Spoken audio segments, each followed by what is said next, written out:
Shana Tova, brothers and sisters, Chaverin, we are just about to begin a new year. Shana Tova, which means Happy New Year's. Right now, I'm very, very happy in this Shabbat that we are celebrating. And this Shabbat is the first Shabbat of the year, of the Hebrew year, the Luach HaTorah, the Torah calendar. And this Shabbat, we are beginning a new cycle of Torah portions. In the book of Bereshyt, the first Parashat, the first Torah portion is called the same thing, Bereshyt, which is origins. We will take a look, few things that are encoded in there that we have not talked about, and maybe if we did, very, very lightly. But it is very important for you to take notes, take a notebook, take a pen, and write a lot of things that we are saying, that we always say. Sometimes these things are not in the slides, so therefore it's very, very quite important for you to write it down because it is crucial for your growth. Now, if you have not subscribed, brothers and sisters, I would highly encourage for you to do so you can get the latest production that we always working on. And for this, let's start off, jump into the first Torah portion. Parashat Bereshyt, or Torah portion, the Bereshyt, which means origins, begins as we always know how the Creator made all things. And we already talked about a few things here and there, but let's talk about a little bit in the very first verse. It goes like this. Bereshyt barach Yahweh et chashamayim wa et chaaretz, which means in the beginning created Yahweh. What was the first creation of Yahweh? That was the Aleph Tau. And then he made the heavens and the earth. We'll break it down little by little. In the very beginning, Yahweh created the Aleph Tau. Who is the Aleph Tau? We already talked about it last Parashat, last week, and we know it is the Mashiach of Israel. But it is very crucial for us to understand all this is in the very beginning of creation. Creation of what? Mashiach happens to be the first creation of Yahweh Sevaot. That's one of the reasons, and let me just pause here for a moment. That's one of the reasons why the Mashiach is called Son, and the Father, Yahweh, called, there's another title that he has as Abba, as Father. This is very important because we know the difference between one another. That's one of the things why Psalms 2 verse 7 and 8 says, "In this day as I have begotten you." And let's just take a quick look. But before that, let's jump into the word Bereshyt, which is Bet, Resh, Aleph, Shin, Yod, Tau. That's Bereshyt. In this very word, it is something encoded into the Torah, something amazing. Let's break it down. We know that if we break down the first two letters in the very beginning, right here on the right side, which is Bet, Resh, and if you break it down all the way to the end, which is Yod, Tau, what does it give you? Is the word for Berit. Berit is the covenant. Now let's break it down to right here in the middle, which is Esh or Ish, which is the Aleph and the Shin. It gives you for the word means Esh, which means fire, but at the same time, it means a man. Yahweh made this covenant with men in the very beginning. And that fire happens to be the Ruach HaKodesh, the Spirit of Yahweh Sebaot. Now let's go over here, okay? And let's break it down, the Bet Resh. It gives us the word for Bar. Bar is the hair son. The heir son is the one who inherits something. Who is that heir son? Happens to be our Mashiach. Look at what it says, chapter 2, verse 7 and 8, what I said earlier. Declaring the ordinances, this is in Psalms, the ordinance of Yahweh. Yahweh have told me, you are my son, my Ben. That's the Hebrew word. Today I have begotten you. Ask for me, and I will give you the goy in the nations by inheritance. And it will be your possession unto the ends of the earth. It gives us something for us to think about it. And the first word that is encoded here is the word Ben. Ben is a Hebrew word for son, which means that Yahweh made the covenant of ash, of fire, and the covenant with men at the same time. Look what it says here, and let's break it down to these three things. First of John 5:6, he is the one who came through water and blood, Yahushua HaMashiach, not by water only, but for the water and blood, and the Ruach Kodesh, the Spirit of Yahweh, is the bearer of the testimony. Because the Ruach, the Spirit, is the emet, the truth. There are three witnesses. And which are they? The Ruach, Spirit of Yahweh, water, and the blood. And these three things are agreed. Now, why does it say the Spirit, the water, and the blood? Let's break it down, because it is in the Torah. The Shalosh HaEdim, which means the three witnesses. The Pesach is the leaven freed on the lechem, which is the leaven free bread.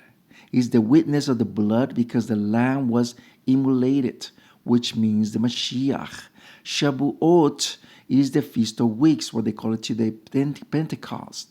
Is the testimony of the 10 words of the Ruach Kodesh was given. Remember that fire came down from heaven? That's what it is. The Spirit of Yahweh, the fire. Remember when the 3,000 were in that Pentecost, in the day of Pentecost in the first century, and fire came down to their heads? We're not talking about nonsense. We're talking about what is written there. Sukkot, which is the tent and also the branches, okay, is the witness of water with levitation of the aqua, which is the water. All these three things are basically 3 times a year, which is the total of 7 festivals. And we already talked about why 3 times. Pesach happens to be what Mashiach did for you and I, which is to redeem in Israel. Look at what the book of Psalms, let's go back to that Psalm 2. Look at the last verse, Kis the bar. Now, before it says Ben, which is son, which is Hebrew, but the word bar, that's in Aramaic, which means is the heir son.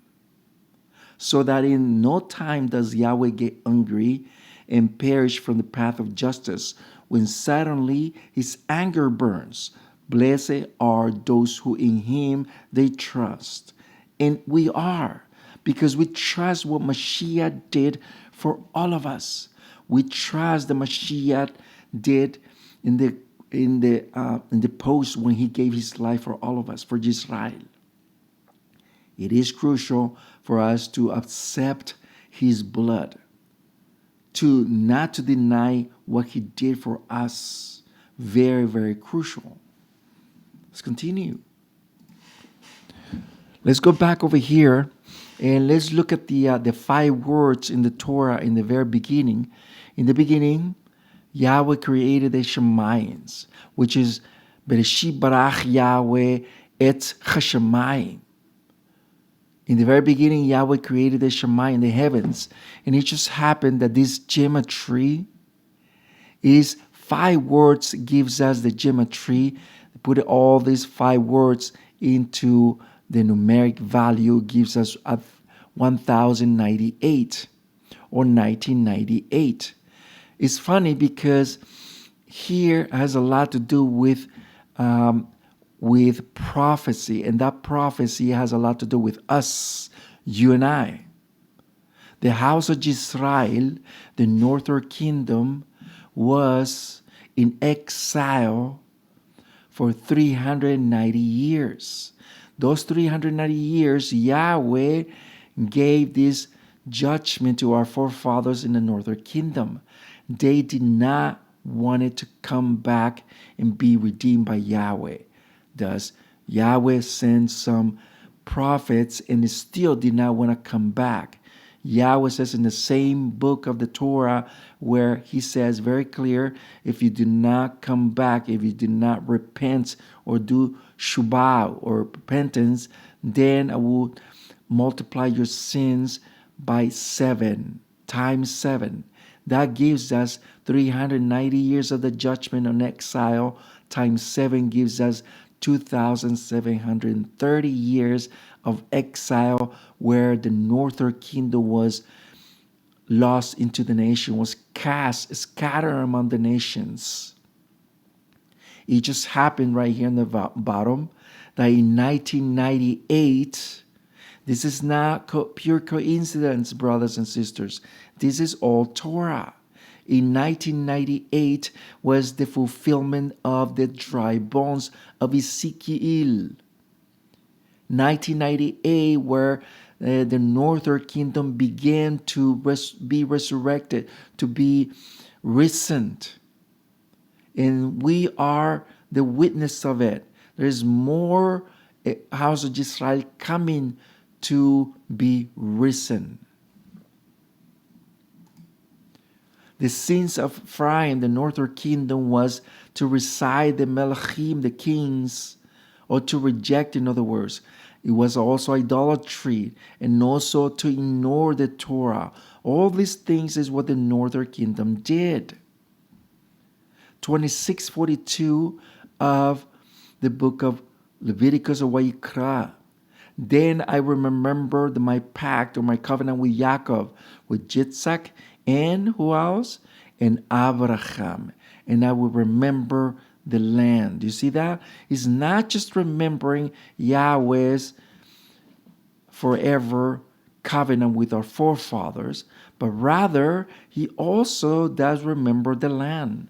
And that gives us the momentum to think about just for a few seconds, brothers and sisters, why the land is very important in the eyes of Yahweh. Not only the eyes of Yahweh, also it is important in the eyes of humanity, of the nations. Why do you think nations have been fighting for Israel for many, many years? And the reason for it is because the land is very important, not just the people. Yahweh makes it very clear. So if it is very, very important to the nations that have been fighting for many years, much more do you think is not important for Yahweh? Of course it is. Of course it is. It was given to our forefathers in the great contract, what they call it today, the piece of real estate on paper is the Torah itself, where it's hundreds and hundreds of years old. Now, Hosea chapter 9 verse 10, when I saw your parents, your fathers, it was like seeing a fig tree with the first figs in his first season. That's how Yahweh saw our forefathers, and that's how Yahweh sees us. And no wonder why Mashiach said these words in Matthew 24:32. For the tree of the fig tree learns the parable. When you see his branches and his leaves sprout, know that he is near to the gates. It is very, very crucial that Mashiach in chapter 24 talks about also about the last generations. We know for a fact that one generation is 100 years. You can look it up in Genesis or Bereshyt chapter 15. It's very simple, very clear that this 100 years is break it down like this. But before that, let's look into Isaiah or Yeshayahu 66:8. Can a land go through the childbirth on a single day, Or it is a nation born at once, all at once? Of course it was. And it was born in one single day as the state of Israel in 1948. And you see very clear on the Palestine Post where it says very clear the state of Israel is born. Exactly as the prophets prophesied hundreds and hundreds of years before. Now, let's look at this. 120 Yubel or Jubilees is equal to 50 because every Jubilee, every Yubel is 50 years. But if you multiply 50 times 120, and 120 happens to be, that's how many Jubilees are from the fall of Adam unto our days. It gives us the total of 6,000 years, exactly the time frame of mankind. The year 1948 marked the 5900 year of mankind, and this is right here on the right side of the Luach HaTorah, which is the Torah calendar. 1948 happens to be another Jubel. So if you add another Jubel there, it gives us to 1998, as we stated earlier, where the house of Israel began its resurrection, where it was risen, and there is more to be risen. It wasn't fulfilled at that moment. I'm saying like fulfillment, complete fulfillment, but it was the beginning of the fulfillment because that's where a lot of people start waking up. The dry bones of Ezekiel. 1948, you add another 50 years, it gives us to 2048, which we are very, very close. But I'm not saying, this is what the Torah calendar is giving us as a calculation. But Matthew 24, same chapter we were talking about, says very clear, Mashiach, that if it wasn't for because of the just or the righteous or the tzaddikim, time would not shrink. Very simple. Mashiach said it very clear that if it wasn't for us as the tzaddikim, as the righteous, then time would not shrink. It is very crucial for us to acknowledge that this time we need to do something about it. We need to bring our Mashiach back. Otherwise, time will be stretched even more so. So we need to take in consideration the time that we are living. It's just as simple as that. Now let's switch gears. Genesis or Bereshyt chapter 2 verse 4. These are the Toledot, the generations, the chronicles of the Shemayim in the heavens and the earth when they were created, the day that Yahweh Almighty made the heavens and the Shemayim, the earth. The heavens and the earth. It is very important because the word Toledot here in chapter 2 verse 4 gives us two wows. If you notice here on red color, there are two letter wows.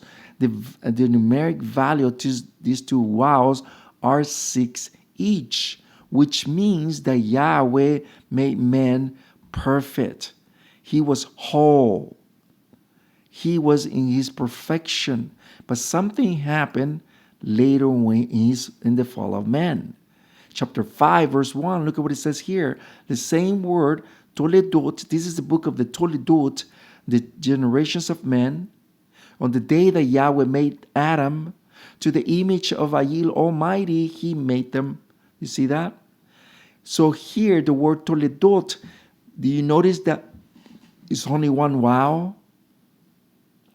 Which means there was degradation of mankind. No wonder why Yahweh says that you will not pass this day. You will not pass 1,000 years. Ever since, man has been degrading little by little.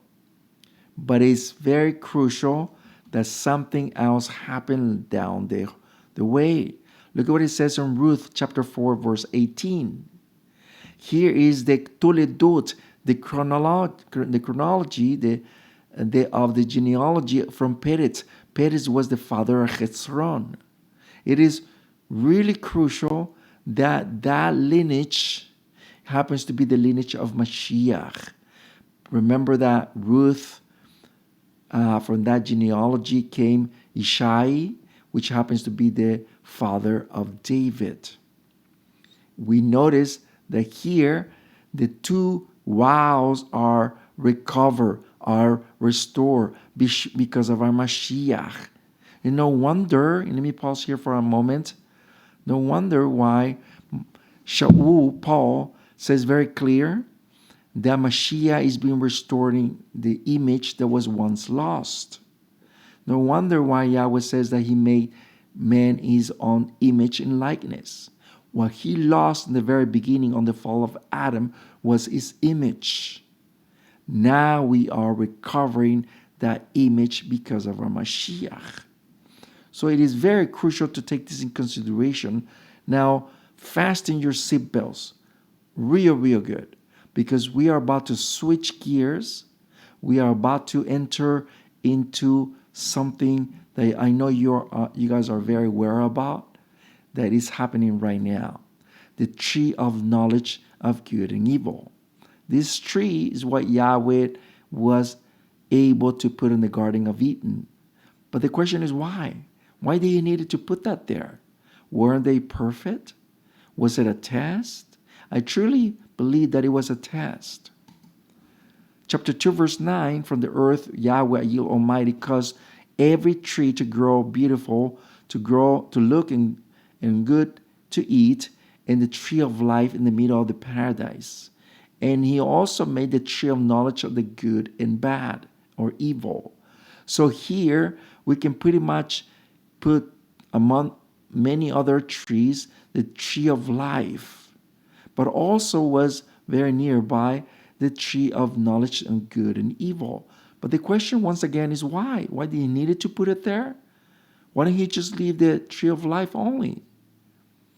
It is crazy and unbelievable that the woman was the weakest link there. She was the one who Satan took advantage of. If you notice here, these are 33 bones of the spinal bones, the spinal cord. Here, 33 bones compose into the spinal cord, but also, it just happened that it looks like a snake, doesn't it? Let's look into something very interesting. Chapter 3, verse 1 of Bereshyt, or Genesis. Now the snake was more cunning of all the wild animals that have made Yahweh Almighty. And he said to the woman, is Almighty really has told you not to eat of the tree of the knowledge? Here, we know very well that the cunning snake did question Yahweh's perfection, question Yahweh's integrity, question Yahweh's creation. The serpent is equal to knowledge. The knowledge that she was using, this serpent, was basically the knowledge of cunning, and exactly what's going on today. Here we know that, go a little bit more forward, we know that this, the ancient cultures, they know that this serpent is basically, what they said is that you are awakening the serpent within you. And we're talking about the very secret societies like that we know of, that are very well known today. They are aware of these 33 degrees. We know, you know what I'm talking about. Do your own research. Genesis chapter 3, verse 5. For Yahweh know that in the days, look at what the question. For Yahweh know that in the day that you eat of them, your eyes will be open and you will be like him, like Elohims, deities, gods, knowing good and evil. The question is why? Why did he need to question the authority and the power and the creation of Yahweh is because he needed to derail mankind. This case was the woman. The woman gave it to the man. You see that? He knew how to get around the man. We know that this mentality, this knowledge is being passed on through generations. We know that the Egyptians knew about it, the knowledge of the tree of knowledge. We know that they really have it in their hieroglyphics, all this knowledge. We know that the Persians, they acknowledge this too as well. We know that even before the flood also was this well known. On the cuneiforms, you can actually see this. We know that the Babylonians also used this knowledge of the good and evil. And also we know that there's so many cultures that they follow this trend. 2 Corinthians 11:3. I'm afraid that somehow their minds are succeeded to move away from the simple and pure devotions of Mashiach. Just as Chava or Eve was deceived by the cunning of the snake. For if anyone comes and speaks to them like another Yeshua, different from the one we proclaim to him, or if they can receive another Ruach, another spirit different from the one they have received, or accept some called good news other than the good news that you already have accepted, you can very well tolerate it. In other words, do not accept them. Do not receive them. Reject them, in other words. So in other words, what we see here is something that this knowledge is being passed on through generations in different cultures. All this is very crucial because once again, they have this knowledge, forbidden knowledge, so you understand what I'm saying, that they learn and they follow from generation to generations. If you notice how similar these trees are, is because they follow the same pattern. You see that? Now it gives us, it come to a point of time that we know that this tree of life, what they call it in the Kabbalah, the Jewish mysticism, is nothing but is not even the tree of life, but basically the tree of knowledge of good and evil. And this knowledge is being passed on from generation to generation. By the way, our Jewish brothers, the Southern Kingdom, adopted this pagan practice in Babylon. Remember that everything comes from Babylon, everything origins from Babylon, because that happens to be the first empire. And we know that this Kabbalah was adopted and taken from Babylon, and they dragged it until now. Remember, the Torah never speaks about mysticism. They have adopted this pagan practice from the cult, from summon many shadim, many demons. It's basically what it is. And we have to be very careful not get into that kind of realm.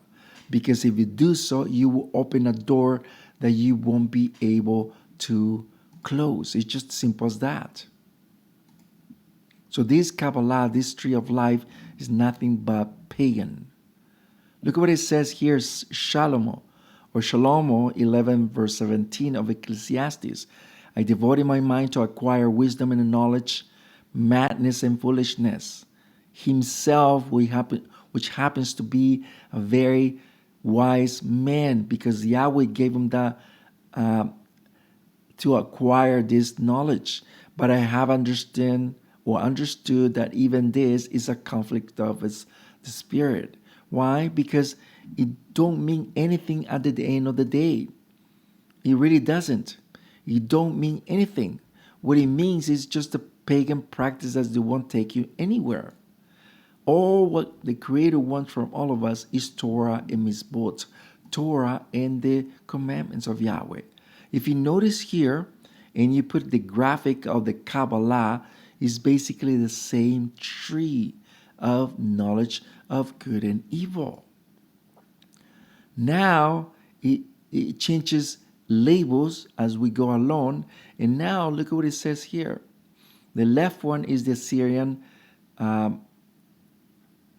tree of knowledge of good and evil. Now they have practiced, they have paganized, and they have done it through the many years, the tree of Christmas tree, what they call it today. So there is a lot of hidden anomalies on pagan practice that we need to look into it. And all this is nothing but paganism. What the Creator wants is to make a separation from one another. 1 Corinthians 10:21. They cannot drink the cup of the master and the cup of the Elohim, the demons. They cannot share the food from the master and the food of the Elohim, the demons. You cannot serve two masters.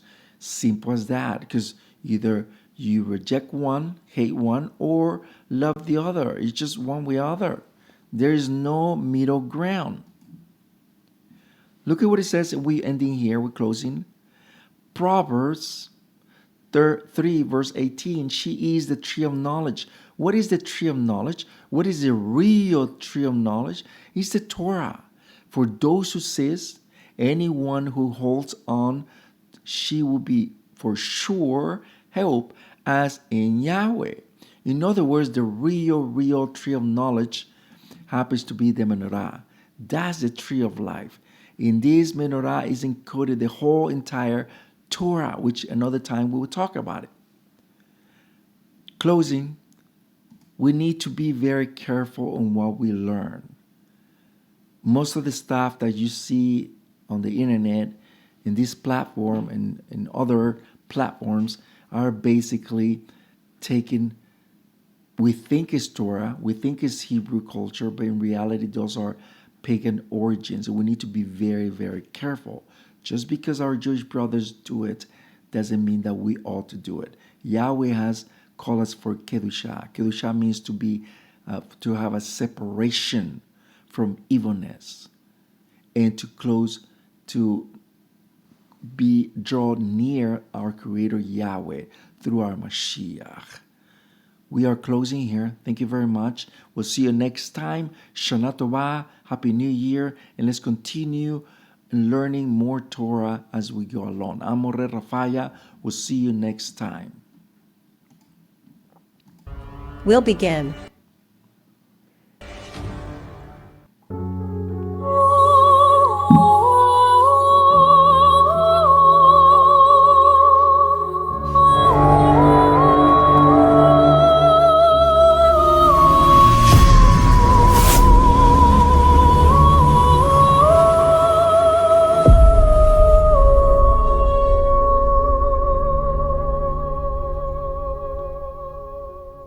Toda Rabba.